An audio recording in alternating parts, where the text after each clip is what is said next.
Think about the last time your dog went off, and try to remember what you actually did, not what you meant to do, what came out. Most of us shout the dog's name. Some of us shout it twice, louder the second time. And then we stand there feeling slightly ridiculous because the dog is still barking and now there are two of us making noise in the hallway. Here's the part that stings a bit. To your dog, you just joined in. There's one thing people reach for when the barking has gone on for weeks and they've run out of patience, and it feels like finally taking control of the situation. And it's how a noisy dog quietly turns into a dangerous one. That's the last thing I'm going to talk about, and it's the one I most want you to hear. Hi everyone, I'm Leo Bennett, your neighborhood dog guy. Now, I need to say something up front that will save you a lot of frustration. Barking is not a behavior problem. Barking is a sentence. Your dog has an extremely limited vocabulary, a handful of sounds to cover fear, excitement, boredom, warning, loneliness, and pure frustration. And he uses the loudest one he's got because it's the only one that ever works. Trying to delete barking is like trying to train a person out of talking. What you can absolutely do is change what he's saying, how long he says it for, and whether he can stop when you ask. That's realistic, that's fair to him, and it works. I get it wrong too. I've told my own dog to be quiet in a tone that was, if we're honest, just a louder bark. So today, the reasons dogs bark, how to work out which one is happening in your house, and the correct way to handle each. And the one I mentioned goes last. Let's start with the diagnosis, because everything else depends on it. Most people treat barking as one thing and go looking for one fix. It isn't one thing. There's alert barking, which is short and sharp and aimed at a specific event. There's demand barking, aimed squarely at you, usually with eye contact and a pause afterwards to check whether it worked. There's fear barking. There's boredom barking, which has a flat, rhythmic, almost bored quality to it. There's frustration. And there's the lonely, escalating bark of a dog on his own. Those need completely different answers, and the wrong answer makes the right problem worse. The good news is your dog tells you which one it is, plainly, in his body. Tail tucked, ears back, weight shifted backwards, hackles up. That's fear, no matter how aggressive it sounds. Body forward, tail high and stiff, eyes locked on a point, that's alert. Body loose, tail sweeping, looking back and forth between you and the thing he wants, that's demand. The correct way. For 1 week, don't train anything, just write it down. Time of day, what triggered it, how long it lasted, what his body was doing while it happened. It takes 10 seconds a time and almost nobody does it, which is why so many people spend months applying the wrong fix with total commitment. 7 days of that and the pattern will be sitting there in front of you. Most owners find it's 2 of these happening at different times of day, not 1. And you'll know which of the next few sections is actually yours. Now the most common one, which is the knock at the door. Somebody raps twice and your dog detonates. And most of us go straight to trying to shut it down, which is where this gets frustrating because he's doing the one job his species has done for us for thousands of years. He is telling you that something happened. He's not wrong. Being furious with him for being right is a hard position to hold. The realistic goal here isn't silence, it's a volume knob. 2 or 3 barks, then he can stop and look at you. The correct way. Acknowledge it out loud. Genuinely say, "Thank you, I've got it." Walk to the door, look at whatever it is, and let him see you deal with it. That does more than people expect, because a lot of alert barking continues purely because nobody ever confirmed the message was received. Then give him something to do, a spot to go to, a treat scattered on his bed, anything that isn't standing at the door vibrating. And do the boring bit. Get somebody to knock on the door 20 times over a weekend when there's nobody actually there, feeding him after each one, until a knock stops meaning event and starts meaning food happens near my person. Start with a knock so soft it barely registers and build up. If he's already barking, you've gone too loud too fast, and there's no value in practicing at a volume he can't think through. Here's a different one, and this is the one where good owners accidentally train the exact thing they hate. Your dog barks at you, directly at you. He wants the ball or dinner or you off the laptop, and he has learned with total precision that 4 sharp barks produces a human.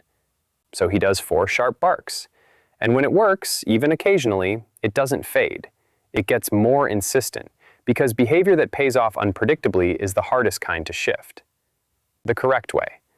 Timing is everything, and the window is smaller than you think. You are not waiting for calm. You are waiting for a gap. Half a second of silence, often just him drawing breath for the next one. That gap is what you pay. Mark it with a yes and deliver.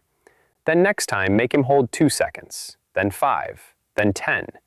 Build the silence up like weight on a bar, and if he fails, drop it back down rather than pushing through. And be honest about the middle ground, because this is where it falls apart. Giving in after 10 minutes of barking is worse than giving in immediately. That teaches persistence, and persistence is the thing you'll be living with for the next decade.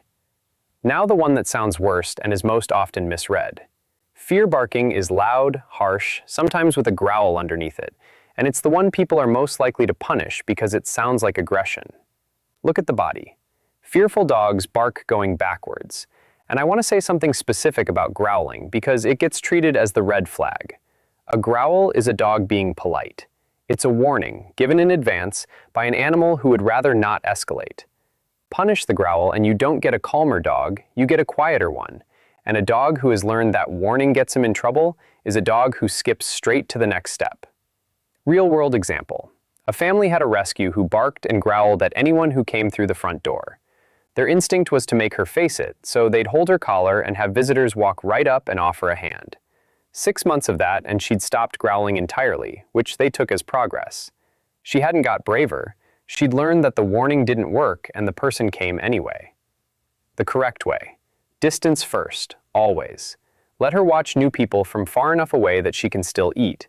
Then feed her something outstanding every time the scary thing appears, and stop when it disappears. You're not teaching her to tolerate it, you're changing what it predicts.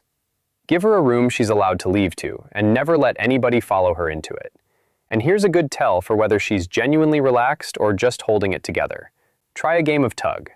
A dog who'll play tug with you is a dog who's actually comfortable. One who won't isn't ready yet, whatever her face is doing. Then there's the window, and this one is mostly not a training problem at all. Your dog spends his day patrolling the front room, and every jogger, cat, delivery van, and leaf gets full voice. Here's what makes this so stubborn. It works, every single time. He barks, the postman leaves. He barks, the jogger disappears. He is rehearsing a wildly successful routine 40 times a day, and each rehearsal makes it stronger and gets him more wound up for the next one. The correct way. Management before training, and it isn't cheating. Close the blinds. Put frosted film on the bottom half of the glass. Move his bed to the back of the house. You cannot train a dog out of a behavior he's practicing all day while you're at work. Then, deliberately, in short sessions, open it back up, first with an empty street, then a parked car, then a distant person, and feed him for looking at the thing and turning back to you. That's the whole exercise. Look, then look back at me, then get paid. Do it in doses he can handle rather than throwing him at the busiest hour of the day. 10 minutes at 9 in the morning beats an afternoon of him losing his mind at the school run. Now the piece that ties everything together, and it's the one that separates people who make progress from people who go round in circles. You are almost certainly aiming too late. By the time the barking has started, he's over the line and nothing you say is landing. But dogs telegraph it. The ears come up, the head turns, the eyes fix, the body goes still. You get somewhere between 2 seconds and a fraction of one, and it's there every time. The correct way. Live in that window. The instant you see the ears go, call him, ask for something he cannot do while barking, coming to you, lying down, going to his bed, taking a treat off the floor, and pay him well. You're not suppressing anything. You're giving him a different way to answer the same question. And separately, start naming the calm. When he settles on his own after an outburst, say, quiet, softly, and reward it. You're not commanding it, you're labeling it, so that eventually the word means something he already knows how to do, rather than something you're demanding he invent on the spot in the middle of an outburst. Which brings me to the last one. It's been 3 weeks, the neighbors have said something, you're exhausted, and you reach for the thing that stops it. Maybe that's a shout and a grab.